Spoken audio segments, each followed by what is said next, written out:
सरकार लाई है विद्यार्थियों के लिए डिजिटल लाइब्रेरी। बच्चों के उज्जवल भविष्य के लिए बिहार सरकार है सदा अग्रसर और तैयार। कक्षा 1 से कक्षा 12 तक की सभी पाठ्य पुस्तक पूरक सामग्री एवं वीडियो अब शिक्षा विभाग बिहार सरकार द्वारा विकसित पोर्टल पर है उपलब्ध। अध्ययन सामग्री देखने के लिए BEPCLots.bihar.gov.in पर विजिट करें अथवा एंड्रॉइड मोबाइल पर गूगल प्ले स्टोर से ई-लॉट्स ऐप डाउनलोड करें। शिक्षकों, अभिभावकों एवं बच्चों से अनुरोध है कि इस ई लाइब्रेरी का अधिक से अधिक लाभ उठाएं और अपनी पढ़ाई जारी रखें।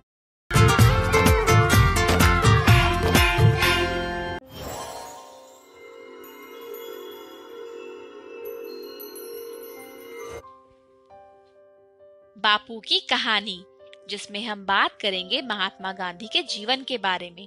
पिछली बार हमने ये जाना कि बापू की शादी जल्दी हो जाने की वजह से उनकी 1 साल की पढ़ाई बिगड़ गई।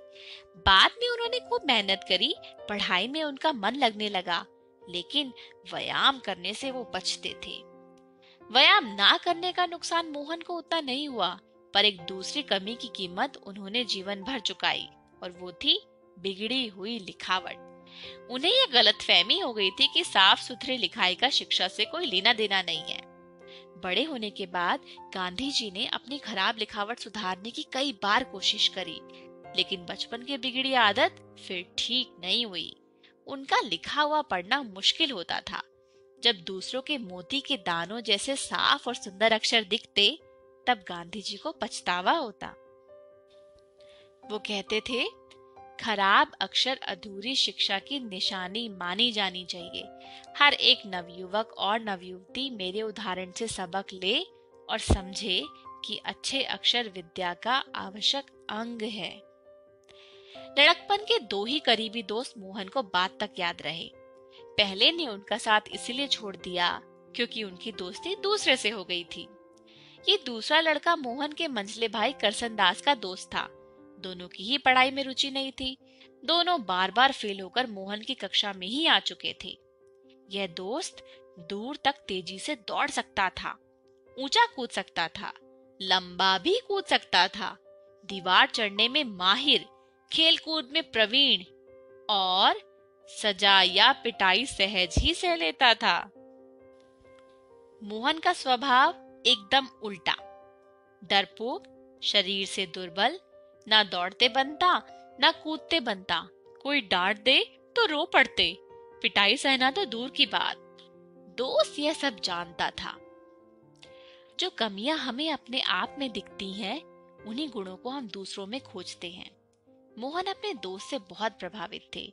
दोनों ने स्टूडियो में जाकर के साथ में फोटो भी खिंचवाई थी।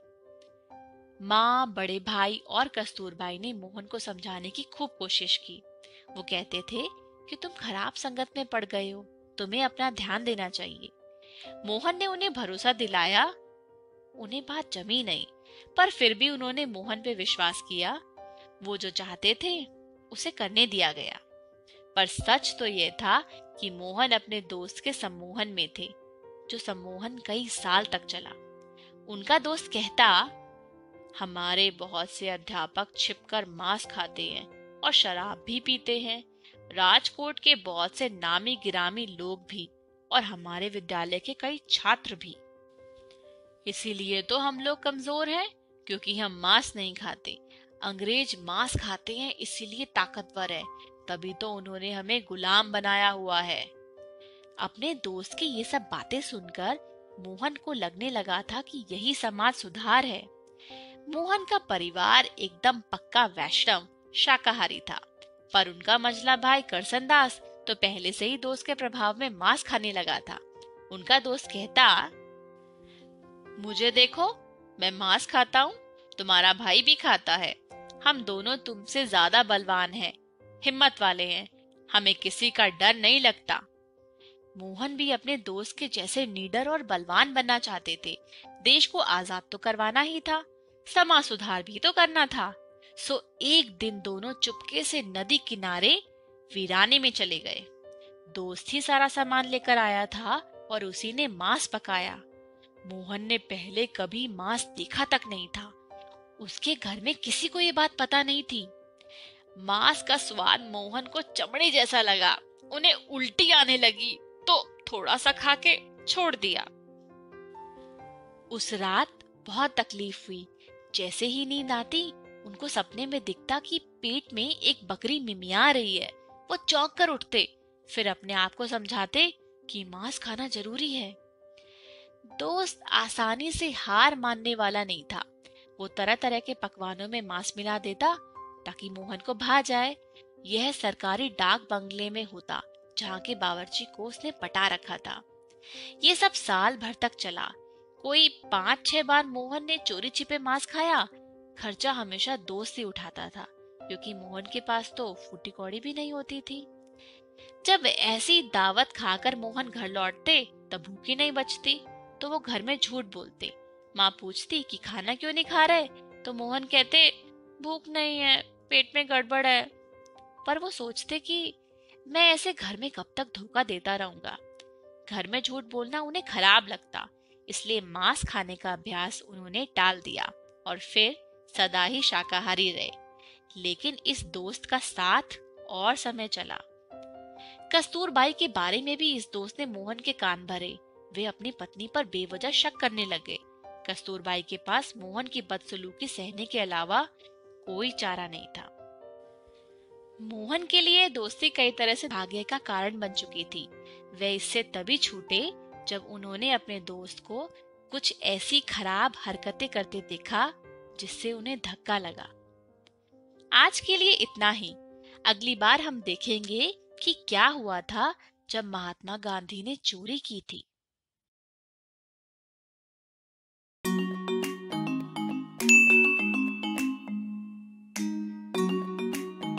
त्योहारों का समय शुरू ही हुआ था कि सुनैना के घर पर तैयारियां शुरू होने लगीं। चाचा जी साज सजावट का सामान लेकर आए और माँ खाने पीने के सामान की तैयारियों में लग गईं।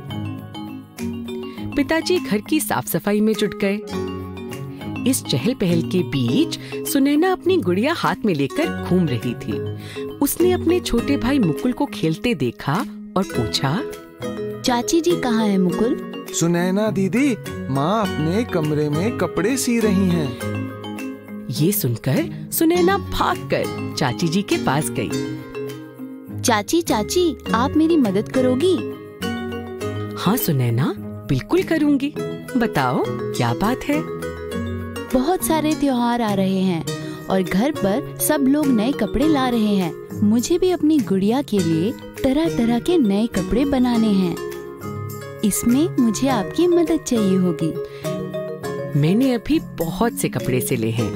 इनमें से ढेर सारी कतरन बची है। हम कतरन से तुम्हारी गुड़िया के लिए नए कपड़े बना सकते हैं। ये लो कतरन से भरा थैला। इसमें से जो पसंद हो वो ले लो। अरे वाह, इसमें तो बहुत से रंग बिरंगे कपड़े हैं। हाँ सुनैना, इसमें अलग अलग तरह के कपड़े हैं, जैसे सूती, रेशमी और सिंथेटिक। तुम इसमें से किसी से भी अपनी गुड़िया के लिए फ्रॉक या सलवार कमीज बना सकती हो। यह सब कपड़े कितने सुंदर हैं चाची। इतने सुंदर कपड़े बनते कैसे हैं? सुनैना, हमारा देश भारत दुनिया भर में मशहूर है विभिन्न प्रकार के कपड़े बनाने और सजाने के लिए। भारत के हर प्रांत का पहनावा अलग अलग है और वहाँ बनाए जाने वाले कपड़े भी अलग प्रकार के होते हैं। सूती, रेशमी, मखमली, हर तरह का कपड़ा बड़ी छोटी फैक्ट्री और कार्यशालाओं में बनता है। सुनैना, अगर तुम कपड़ों को ध्यान से देखोगी तो मालूम पड़ेगा कि हर कपड़ा धागों को बुनकर बना होता है। अरे हाँ, ये तो ऐसा लग रहा है कि धागों की चटाई बना रखी हो। चाची, यदि कपड़ा धागों से बनता है तो ये धागे आते कहाँ से हैं? सुनैना के इस सवाल का जवाब देने के लिए चाची अपनी सिलाई मशीन से धागा निकालकर उसे और पतले भागों में खरोंचती हैं और सुनैना को दिखाती हैं। सुनैना, ये जो छोटे छोटे रेशे नजर आ रहे हैं, जो इस धागे से निकल रहे हैं, उन्हें तंतु कहते हैं। इन तंतुओं से धागे बनाए जाते हैं और फिर उनसे कपड़े का उत्पादन होता है। यह तो बड़ी ही दिलचस्प बात है। मैं अपने दोस्तों को भी बताऊंगी। पर चाची, मैंने तो कभी तंतु आसपास नहीं देखे। क्या यह भी किसी खास जगह पे बनते हैं? सुनैना, विभिन्न प्रकार के कपड़ों को बनाने के लिए इस्तेमाल होने वाले तंतु विभिन्न जगहों से मिलते हैं। कुछ तंतु हमें पौधों अथवा जंतुओं से मिलते हैं। सूती एवं जूट पौधों से मिलने वाले तंतुओं का उदाहरण है। रेशम और ऊन जंतुओं से मिलने वाले तंतुओं का उदाहरण है। इस प्रकार के तंतुओं को प्राकृतिक तंतु कहते हैं। पहले ज्यादातर प्राकृतिक तंतुओं से बने हुए वस्त्रों का प्रयोग होता था, पर कुछ वर्षों से रासायनिक पदार्थों के इस्तेमाल से भी तंतु बनाए जा रहे हैं। इन्हें संश्लिष्ट तंतु या सिंथेटिक तंतु कहते हैं। चाची, ऐसे तंतुओं के इस्तेमाल से किस प्रकार का कपड़ा बनता है? इनसे नायलॉन, पॉलिएस्टर तथा एक्रिलिक जैसे कपड़ों का उत्पादन होता है। सुनैना, अब अपने चारों ओर देखो और ऐसी चीजें ढूंढो जिनमें प्राकृतिक तंतुओं के इस्तेमाल से बने वस्त्र हों। आपने जो साड़ी पहनी है ये सूती कपड़े की लग रही है, तो यह हुई प्राकृतिक तंतुओं से बने वस्त्र का उदाहरण। और यह जो मेजपोश है ये संश्लिष्ट तंतुओं से बने हुए वस्त्र का प्रतीत होता है। बिल्कुल सही पहचाना सुनैना, यह मेजपोश नायलॉन से बना है। बातों बातों में चाची ने सुनैना की गुड़िया के लिए एक सुंदर सी फ्रॉक भी बना दी, जिसे देखकर सुनैना बहुत खुश हुई। सुनैना ने चाची को धन्यवाद कहा और गुड़िया को उसके नए कपड़े पहना दिए। फिर सुनैना भागकर अपने दोस्तों के पास गई। समीना, मोहन, सुबीर, देखो चाची ने मेरी गुड़िया के लिए कितनी सुंदर फ्रॉक बनाई। और चाची के साथ बैठकर आज मैंने कपड़ों के बारे में बहुत सी बातें भी जानी। अच्छा, हमें भी बताओ सुनैना। मुझे ये पता चला कि हम जो वस्त्र पहनते हैं वह सब धागों से बने होते हैं, और धागे बने होते हैं और भी पतले रेशों से, जिन्हें तंतु कहते हैं। यह तंतु क्या होता है? याद है जब हम पकड़म पकड़ाई खेल रहे थे और तुम गिर गए थे, तो तुम्हारी पैंट घुटने से फट गई थी। तब कुछ धागे निकल आए थे और उन धागों में से पतले पतले रेशे निकले थे। वह तंतु होते हैं। तंतु प्राकृतिक भी होते हैं, जो कि हमें पौधों तथा जंतुओं से मिलते हैं, और संश्लिष्ट भी होते हैं, जो कि रासायनिक पदार्थों से बनाए जाते हैं। हाँ, मैंने भी अपने पिताजी से यह सुना है। वह एक कपड़े की फैक्ट्री में काम करते हैं। अरे वाह, क्यों ना हम उनसे चलकर पूछें कि तंतुओं से वस्त्र आखिर बनता कैसे है। अच्छा ख्याल है, चलो चलते हैं। और फिर सभी बच्चे मोहन के घर की ओर बढ़ते हैं कपड़ों के बारे में और जानने के लिए।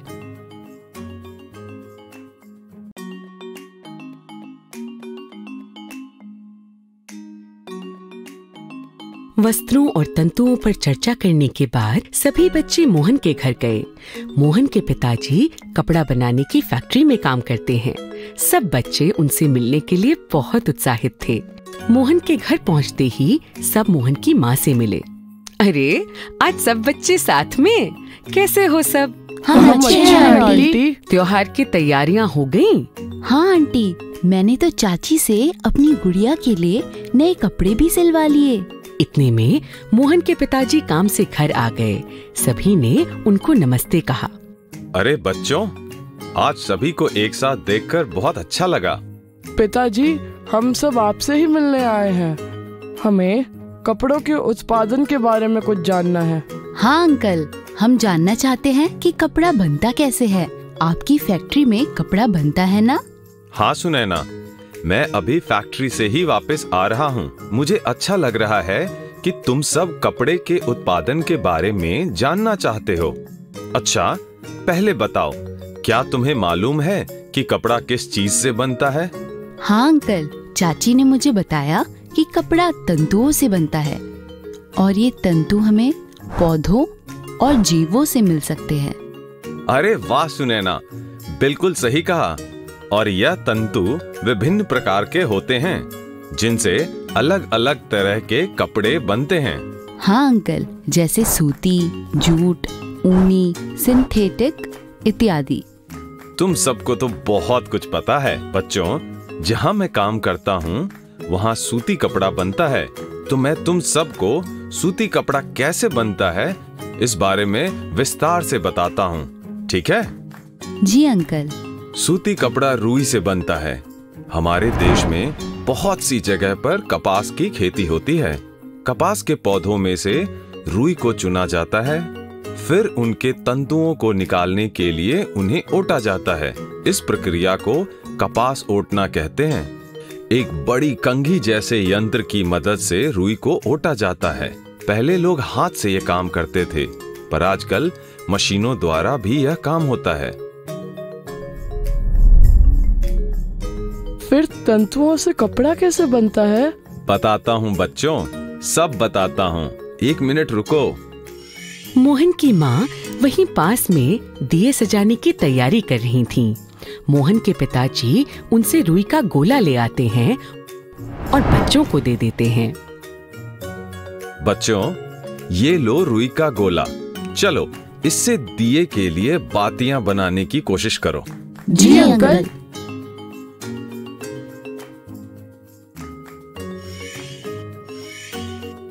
जिस तरह तुम सबने रुई को हाथों के बीच मसलकर तागा बनाया, उसे कातना कहते हैं। रुई के रेशों की कताई करके उसके तागे बनाए जाते हैं। जब बहुत सी कताई करनी हो तो ज्यादातर हम मशीनों की मदद से यह कर पाते हैं। एक बड़ी सुई जैसा यंत्र जिसको तकली कहते हैं, उससे रुई को तागे में परिवर्तित किया जाता है। तागे बनने के बाद उनसे कपड़ा बुना जाता है। बुनाई? जैसे मेरी दादी मेरे लिए स्वेटर बनाती है, उस तरह? बिल्कुल सही कहा सुबीर। बुनाई 2 प्रकार की होती है। क्या तुम सबने कभी एक चटाई को गौर से देखा है? हाँ अंकल, चटाई तो सरकंडों को जोड़कर बनाई जाती है। सही कहा सुनैना। जिस तरह चटाई में तुम सबको सरकंडों का जाल दिखता है, उसी तरह तागों का जाल बुनकर कपड़ा बनाया जाता है। एक एक तागे को लेकर जाल बनाना? ऐसे तो कपड़ा बनने में बहुत समय लगता होगा। नहीं सुबीर, इस तरह की बुनाई करने के लिए एक यंत्र जिसे करघा कहते हैं, उसका इस्तेमाल होता है। इस यंत्र को हाथों से भी चलाया जाता है और ये मशीनों से भी चलाया जा सकता है। अच्छा, तो इस यंत्र से कपड़ा जल्दी बनता है? जी हाँ। धन्यवाद अंकल, मुझे बहुत मजा आया वस्त्रों के बारे में यह सब जानकर। मुझे तो पता नहीं था कि जो कपड़े हम पहनते हैं वे इतने छोटे तंतुओं से बनते हैं। बच्चों, इतना ही नहीं, हमारे बापू यानी गांधी जी ने तो इस धागे और खादी के दम पर अंग्रेजी हुकूमत को बहुत कमजोर बना दिया था। वो कैसे पिताजी? बापू ने खुद अंग्रेजी कपड़ों का बहिष्कार कर दिया था और अपने चरखे से, जो कि धागा काटने के काम आता है, अपना धागा बनाते और उन धागों से बने खादी के वस्त्र इस्तेमाल करते। पूरे देश में तब स्वदेशी की लहर दौड़ गई थी और सबने अंग्रेजी कपड़ों का बहिष्कार कर दिया था। क्या बात है, अंग्रेजों के तो छक्के छूट गए होंगे। मजा आ गया पिताजी ये कहानी सुनकर। मैं इसके बारे में विस्तार से पढ़ूंगा। चलो बच्चों, आज बहुत सी बातें हो गई। गर्मा गर्म खाना तैयार है, अब सब खाना खाकर ही घर जाना। जी आंटी।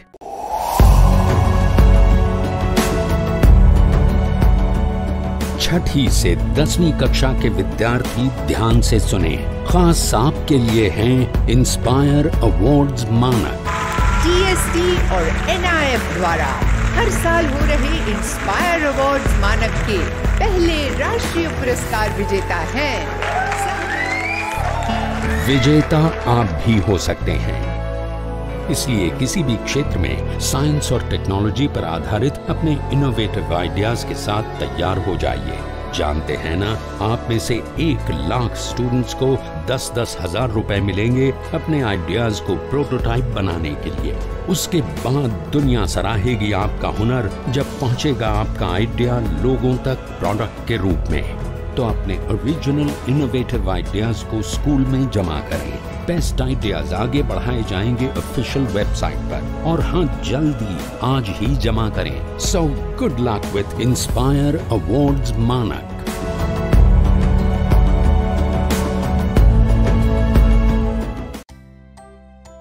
प्राणियों में पोषण भाग 3। इस वीडियो के उद्देश्य हैं क. घास खाने वाले जानवरों में पाचन को समझना। ख. समझना कि एक कोशिक जीवों में पाचन कैसे होता है।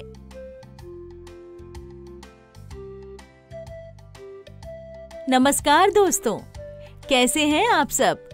हमने पिछले वीडियो में मनुष्य की पाचन प्रक्रिया के बारे में समझा था। भोजन के स्वाद से लेकर पाचन तक का सफर कितना लंबा और मजेदार होता है। क्या आपने कभी किसी गाय को जुगाली करते हुए देखा है? क्या एक कोशिक जीव जैसे अमीबा में पाचन प्रक्रिया होती है? आइए इस वीडियो के माध्यम से इन्हीं प्रश्नों के उत्तर ढूंढते हैं। दीदी, इन गायों को देखो, मैं इन्हें रोज देखता हूँ।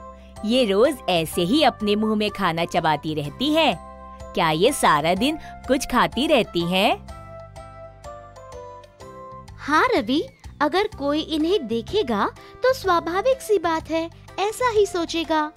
इस प्रक्रिया को जुगाली कहते हैं। गाय और अन्य घास खाने वाले जानवरों की पाचन प्रक्रिया मनुष्य से अलग होती है। अच्छा, वो कैसे?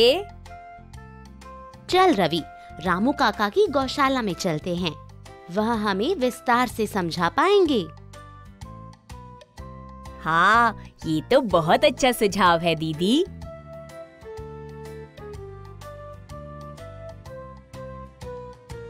नमस्ते काकी, रामू काका है क्या यहाँ?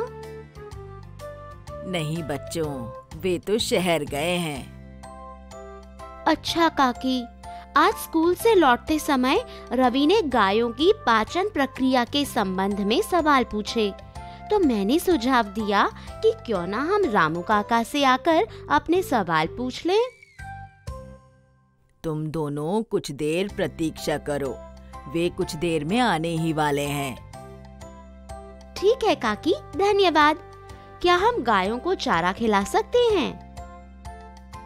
हाँ जरूर बच्चों, आओ मेरे साथ। काकी रानी और रवि को गायों को चारा डालने के लिए लेकर जाती हैं। अरे ये देखो दीदी, ये गाय कैसे जुगाली कर रही है। हाँ रवि, चल जब तक रामू काका आते हैं हम काकी से पूछते हैं। उन्हें ज्यादा पता होगा क्योंकि वह गायों के साथ रोज समय बिताती हैं। हाँ दीदी, चलो उनसे पूछते हैं। अरे ये देखो, यहाँ रामू काका की गौशाला में गाय की पाचन प्रक्रिया का एक चित्र भी लगा हुआ है। काकी, क्या आप हमें इस चित्र के बारे में बता सकती हैं? रानी बिटिया, इस चित्र में दिखाया गया है कि गाय क्या क्या खाती है। घास, भुट्टा, हरी सब्जियों के पत्ते आदि। देखो दीदी, हमने जो घास डाली थी वह ये गाय खा भी गई। रवि देख, वह घास को जल्दी से निगल लेती हैं। आओ बच्चों, यहाँ बैठ जाते हैं। मैं तुम्हें समझाती हूँ। घास निगलने के बाद गाय उसे अपने आमाशय के एक भाग, जिसे रूमेन कहते हैं, वहाँ इकट्ठा कर लेती है। अच्छा, मनुष्य की पाचन क्रिया में रूमेन नहीं होता है ना काकी? हाँ, सही बोल रहे हो रवि। रूमेन में भोजन का आंशिक पाचन होता है। इस आंशिक पचे हुए भोजन को जुगाल कहते हैं, जिसे अंग्रेजी में कड भी कहते हैं। ये जुगाल बाद में छोटे छोटे टुकड़ों के रूप में फिर से मुंह में लाया जाता है। यहाँ देखो, जैसे इस चित्र में दिखाया गया है। अच्छा, तभी इसे जुगाली करना कहते हैं। गाय इसी कट को चबा रही होती है। ऐसे जीवों को रूमिनेंट या रोमनथी कहते हैं, है ना काकी? बिल्कुल सही रानी। गाय, भैंस और हिरण जैसे घास खाने वाले जंतु रूमिनेंट या रोमनथी कहलाते हैं। घास में कौन से पदार्थ होते हैं काकी? मनुष्य तो घास नहीं खा सकता, है ना? घास में सेलुलोज होता है। क्या सेल्यूलोज? ये क्या होता है काकी? सेलुलोज एक प्रकार का कार्बोहाइड्रेट होता है। बहुत से जंतु जैसे मनुष्य सेलुलोज का पाचन नहीं कर सकते हैं। तो क्या गाय जैसे घास खाने वाले जंतुओं में कोई विशेष भाग होता है जो सेल्यूलोज का पाचन करता है? क्या रवि के प्रश्न का उत्तर मैं देने की कोशिश करूं काकी? हाँ रानी बिटिया, बताओ। रवि, गाय के आहार नाल में क्षुद्रांत्र और बृहदांत्र के बीच एक थैली जैसी संरचना होती है, जिससे अंधनाल कहते हैं। सेलुलोज का पाचन यहाँ होता है। अच्छा, पर कैसे दीदी? अंधनाल में कुछ जीवाणुओं द्वारा सेलुलोज का पाचन होता है। यह मनुष्य के आहार नाल में नहीं होते। अरे वाह रानी बिटिया, तुम तो बड़ी होशियार हो। बच्चों, बहुत देर हो गई है। लगता है रामू काका को देर लगेगी शहर से लौटने में। तुम दोनों अब घर जाओ, तुम्हारी माँ रास्ता देख रही होंगी। जी काकी, धन्यवाद। वाह, कितनी अनोखी जानकारी है ये, है ना दोस्तों? क्या आप कभी किसी गौशाला में गए हैं? क्या मैं आपकी विज्ञान की एक किताब देख सकता हूँ दीदी? हाँ रवि, ये लो। अरे दीदी, ये अमीबा का चित्र है ना? पता है, मैंने पढ़ा था कि ये एक कोशिक जीव होता है। क्या इनकी भी पाचन प्रक्रिया होती है? दोस्तों, अमीबा जलाशयों में पाया जाने वाला एक कोशिक जीव है।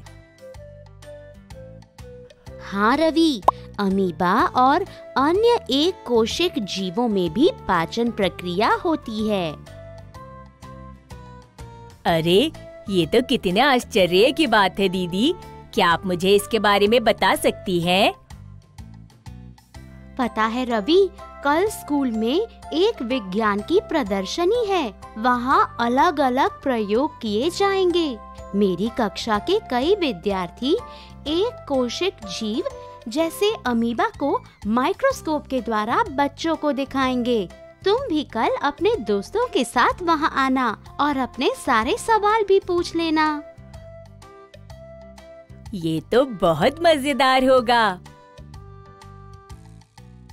दोस्तों, कितना मजा आएगा विज्ञान की प्रदर्शनी में।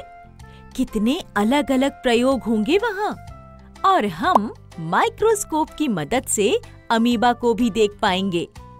अगले दिन स्कूल की विज्ञान प्रदर्शनी में।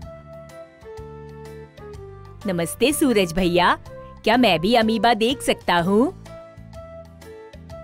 हाँ जरूर रवि, क्यों नहीं। आओ, यहाँ ऐसे अपनी एक आंख बंद करो और यहाँ से देखो।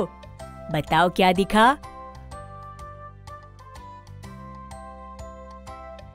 अरे वाह, ये तो बिल्कुल उस किताब के चित्र जैसा है जो मैंने कल रानी दीदी की किताब में देखा था।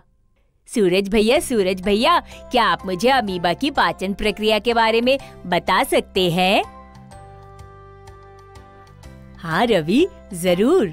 अमीबा जो है वो नदी, तालाब और अन्य जलाशयों में पाया जाता है।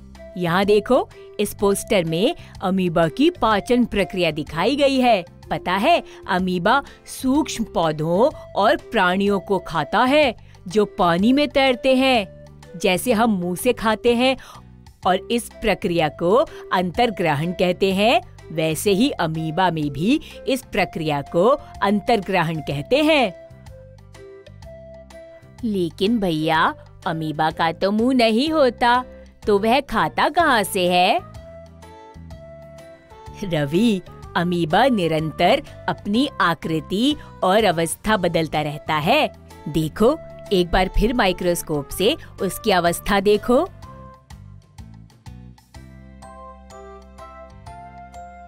भैया, जब मैंने पहले देखा था तो इसकी अवस्था कुछ और थी और अब कुछ और है। हाँ रवि, जब ये खाता है तब एक या अधिक उंगली के समान आकार जैसी संरचना, जिसे पादाब कहते हैं, निकालता है।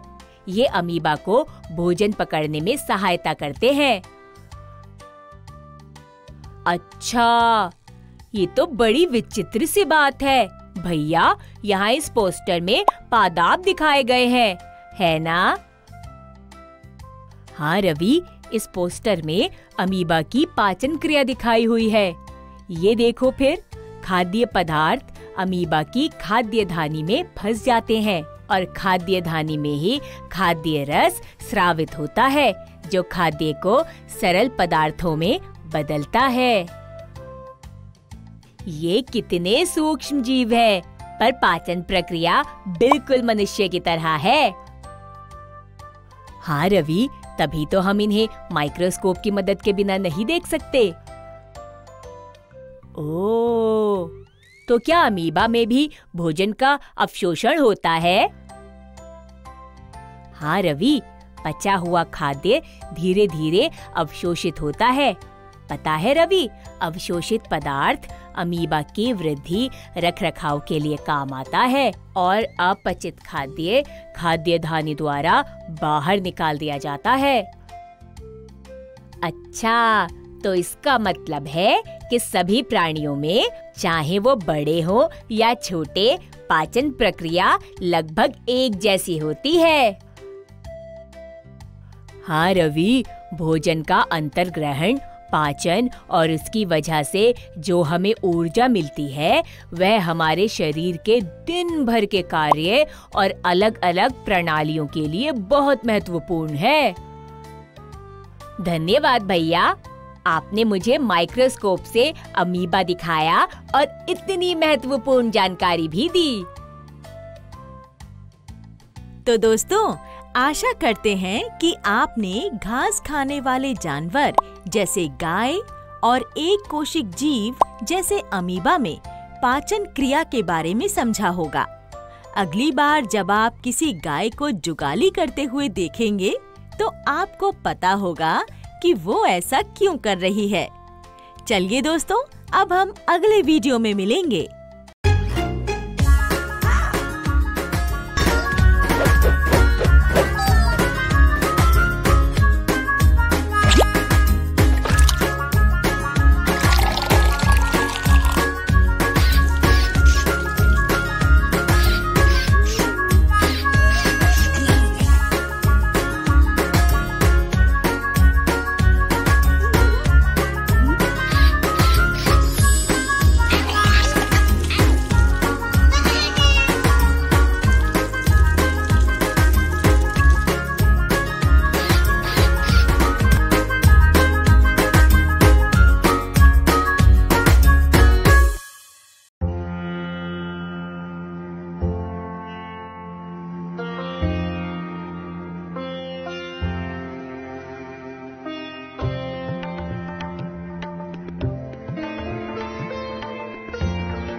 सानिया 13 साल की एक जिज्ञासु लड़की जो कि कक्षा 8 में पढ़ती है।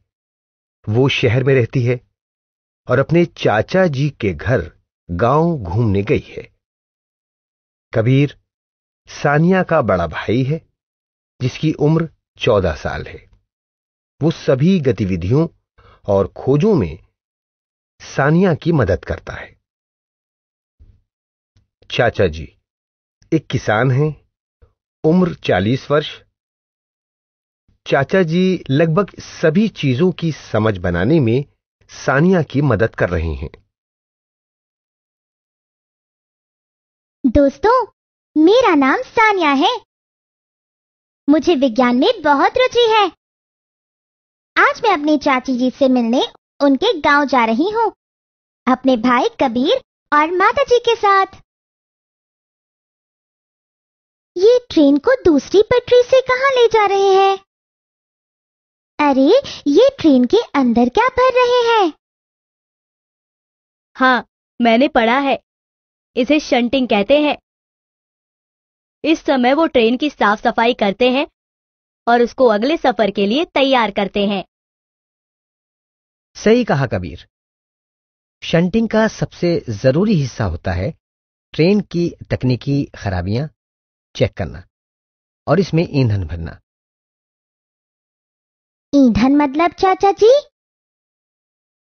ईंधन मतलब वो साधन जिससे गाड़ी चलती है। जैसे गाड़ियों में पेट्रोल या डीजल डलवाते हैं ना। ओह, अच्छा। पेट्रोल एक प्राकृतिक संसाधन है जो कि सीमित मात्रा में मिलता है और इसे बनाने में भी लाखों साल लग जाते हैं।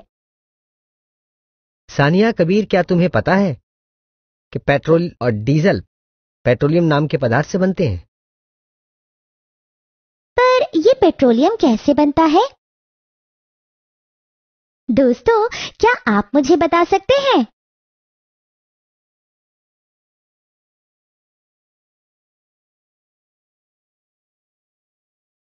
अच्छा सानिया, क्या तुम्हें ये पता है पुराने समय में ट्रेन किस ईंधन से चलती थी? हाँ चाचा जी, मुझे पता है। दोस्तों, क्या आप इस बारे में जानते हैं? कोयला। वाह, एकदम सही। अच्छा सानिया, चलो देखते हैं तुम्हें अक्षय प्राकृतिक साधन व समाप्त होने वाले साधन के बारे में कितनी जानकारी याद है। मैं तुम्हें कुछ तस्वीरें दिखाऊंगा। क्या तुम उन्हें पहचान कर सही उत्तर दे पाओगी?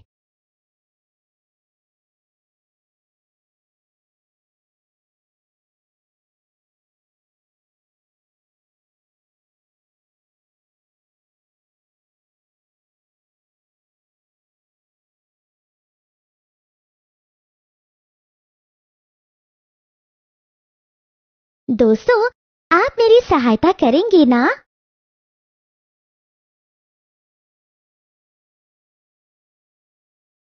चाचा जी, ये तो मैं जानती हूँ कि पेट्रोल, डीजल और कोयला सीमित प्राकृतिक संसाधन है जो कि एक ना एक दिन खत्म हो सकते हैं। इनसे काफी प्रदूषण भी फैलता है। पर क्या तुम्हें पता है कि कोयले से और भी कई चीजें बनती हैं? दोस्तों, क्या आप मुझे बता सकते हैं अपनी पुस्तक में देखकर कि कोयले से क्या क्या चीजें बनी और इनके क्या क्या प्रयोग हैं?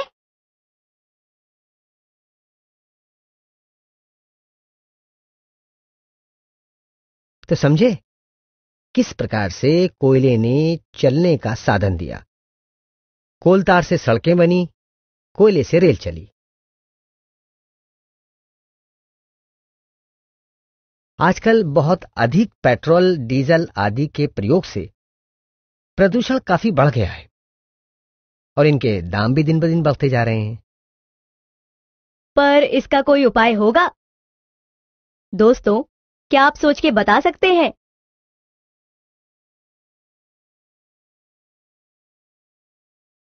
आजकल गैस से भी गाड़ियां चलती हैं।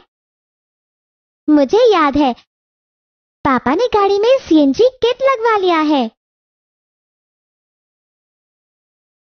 अरे हाँ, वो सस्ती भी पड़ती है और प्रदूषण भी बहुत कम फैलाती है। बिल्कुल बच्चों, आजकल ईंधन के नए नए साधन जो कि प्रदूषण न फैलाएं ढूंढे जा रहे हैं। बच्चों, क्या आप भी इनमें से कुछ साधन बता सकते हो?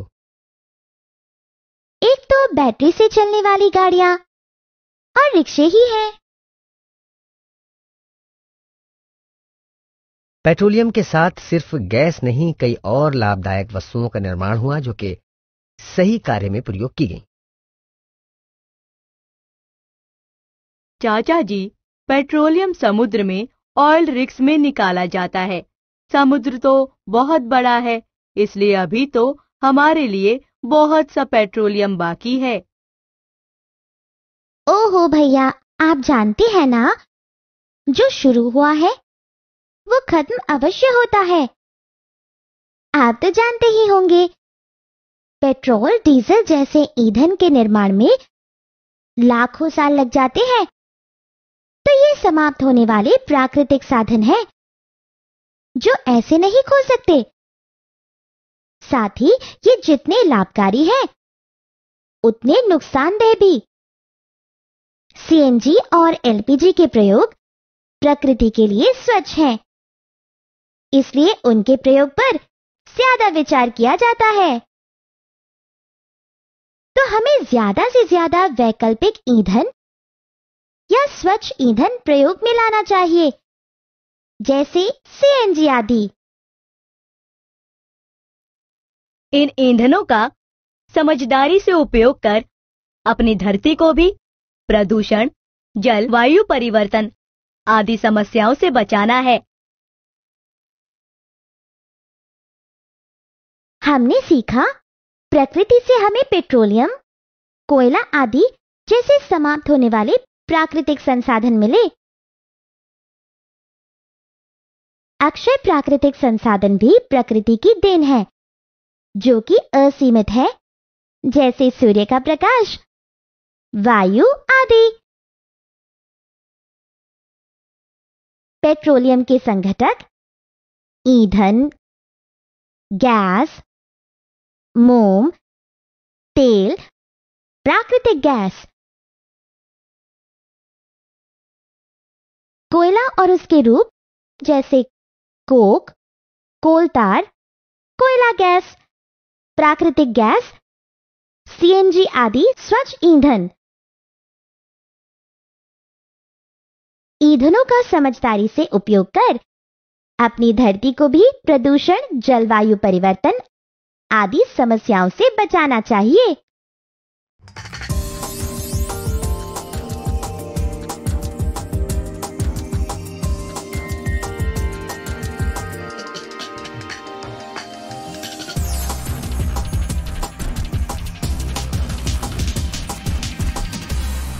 संजय गांधी जैविक उद्यान जू आउटरीच प्रोग्राम में आपका फिर से स्वागत है। आज हम काले हिरण यानी ब्लैक बक के एनक्लोजर के पास चलेंगे और जानेंगे उनसे जुड़ी कुछ रोचक बातें।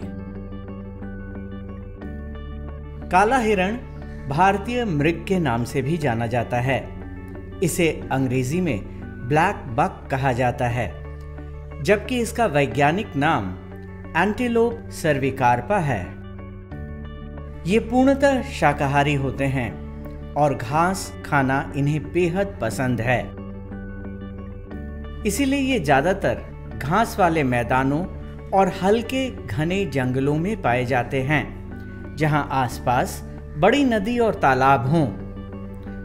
इनके सिर पर घुमावदार लेकिन बिना शाखाओं वाला सींग होता है, जो वी आकार जैसे लगते हैं। ये सींग ही इनकी पहचान है। इसका चेहरा काले रंग का होता है और आंखों की धारियां सफेद रंग में होती हैं। एक स्वस्थ काले हिरण का औसत जीवन काल लगभग 10 से 15 सालों तक होता है और जंगलों में ये घास और अन्य छोटे पौधों को खाकर जीवित रहते हैं। आमतौर पर नर काले हिरण का औसत वजन 34 से 45 किलोग्राम का होता है, लेकिन मादा काले हिरण नर काले हिरण के अपेक्षा थोड़े कम वजन की होती हैं। मादा काले हिरण की औसत वजन 31 से 39 किलोग्राम होता है। ये एक साधारण आकार का हिरण है जो 60 से 85 सेंटीमीटर ऊंचा होता है। मादा काले हिरण की गर्भावस्था आमतौर पर 160 दिनों की होती है। IUCN ने काले हिरण को लगभग विलुप्त प्राय जानवरों की श्रेणी में शामिल किया है। ब्लैक पग इनकी संख्या पटना जू में जो इनक्लोजर है, इसमें लगभग ये 30 की संख्या से में है और ये काफ़ी प्रोलिफिक ब्रीडर होते हैं, काफ़ी तेज़ी से इनकी संख्या बढ़ती है। ये एंटीलोप हैं और दूसरे हिरणों से अलग होते हैं क्योंकि इनमें एंटलर के जगह हॉर्न पाया जाता है। जो ये हॉर्न होते हैं इसका शेडिंग नहीं होता है, ये परमानेंट होते हैं। और ब्लैक बक का जो डिस्ट्रीब्यूशन है वो इंडिया, नेपाल, पाकिस्तान इत्यादि में पाए जाते हैं। मैदानी इलाके में ज़्यादा पाए जाते हैं ये, और ग्रासलैंड्स में रहना इनको ज़्यादा पसंद है जहाँ पानी की उपलब्धता हो। बिहार में ब्लैक बक जो है बक्सर, आरा इत्यादि रेसिडेंशियल इलाके में भी, ग्रामीण इलाके में जहाँ खेती ज़्यादा है वहाँ ये शुरू से रहते आए हैं और वहाँ के लोग इसका संरक्षण में योगदान भी करते हैं। पटना जू में खाने में भूसा और सीजनल ग्रासेस इत्यादि और ट्विक्स, लीफ ट्विक्स इत्यादि दिया जाता है। इसके अतिरिक्त जो इनमें सेक्सुअल डाइमॉर्फिज्म पाया जाता है, जो मेल होते हैं उनका कलर एडल्ट मेल का ब्राउन होता है और नीचे के भाग में ये वाइट होते हैं, जबकि जो फीमेल होती हैं उनका अपर का हिस्सा येलो कलर का होता है, लाइट येलो कलर का, और नीचे जो है वो वाइट होता है। काफ़ी तेज़ी से इनकी जनसंख्या बढ़ती है। पटना जू में भी काफ़ी इनकी संख्या है और इन्हें एक्सचेंज प्रोग्राम के तहत हम दूसरे जू को भी देते हैं। नीलगाय एक बड़ा और शक्तिशाली जानवर है जो भारत के कई हिस्सों में पाया जाता है। नीलगाय भारत में पाई जाने वाली मृग जातियों में सबसे बड़ी है। मादा नीलगाय का रंग मटमैला या भूरा होता है, जबकि नर का रंग नीलापन लिए होता है। नीलगाय दिवाचर यानी दिन में चलने फिरने वाला प्राणी है। ये घास और झाड़ियों के पत्ते के शौकीन होते हैं, पर ये किसान के फसलों पर भी धावा बोलते हैं। इसलिए जानवर खुले घास के मैदानों में भी निवास करते हैं। ये एक शाकाहारी प्राणी है। इसका मुख्य भोजन घास फूस ही है, लेकिन ये फल फूल भी खाते हैं।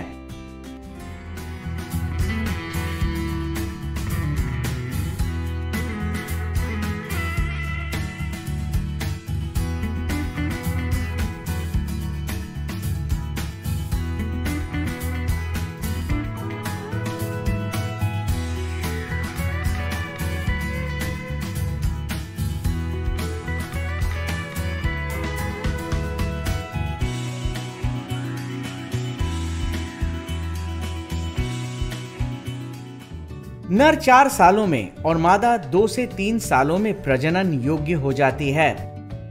245 से 277 दिनों के गर्भावस्था के बाद मादा नीलगाय बच्चे को जन्म देती है।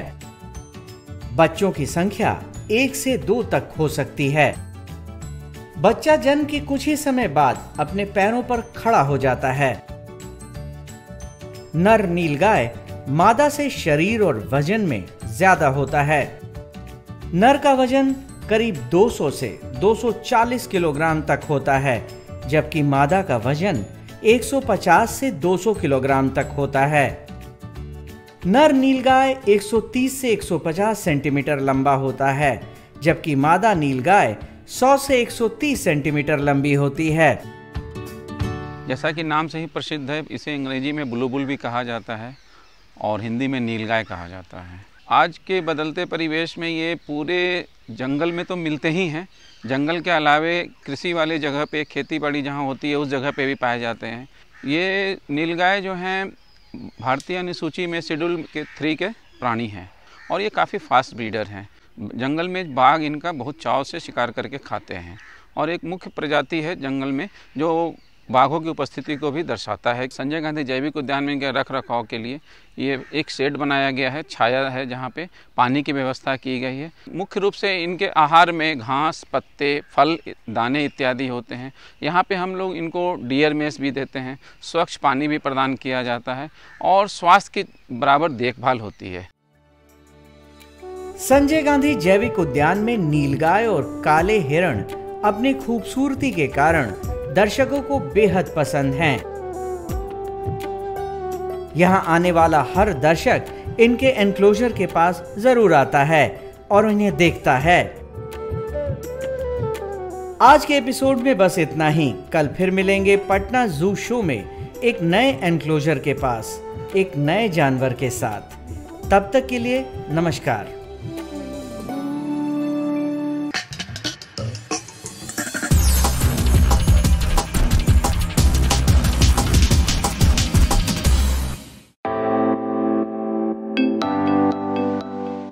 नए आइडियाज और इनोवेशन को आगे बढ़ाने का दुनिया का सबसे बड़ा मंच है इंस्पायर अवार्ड्स मानक, जहां कक्षा 6 से 10 तक के छात्र साइंस और टेक्नोलॉजी से संबंधित अपने आइडियाज और इनोवेशन को देश दुनिया तक पहुंचाने का मौका पा सकते हैं। स्कूल के माध्यम से जल्द अपने आइडिया को इंस्पायर अवार्ड मानक के वेब पोर्टल पर जमा करवाएं और अपने इनोवेटिव यात्रा की शुरुआत करें। ये करेगा आपके सपनों को साकार और एक नए नवसर्जक भारत का निर्माण। इंस्पायर अवार्ड्स मानक, इंस्पायरिंग इनोवेटर्स ऑफ टुमारो। ज्यादा जानकारी के लिए www.inspireawards-bst.gov.in पर जाएं।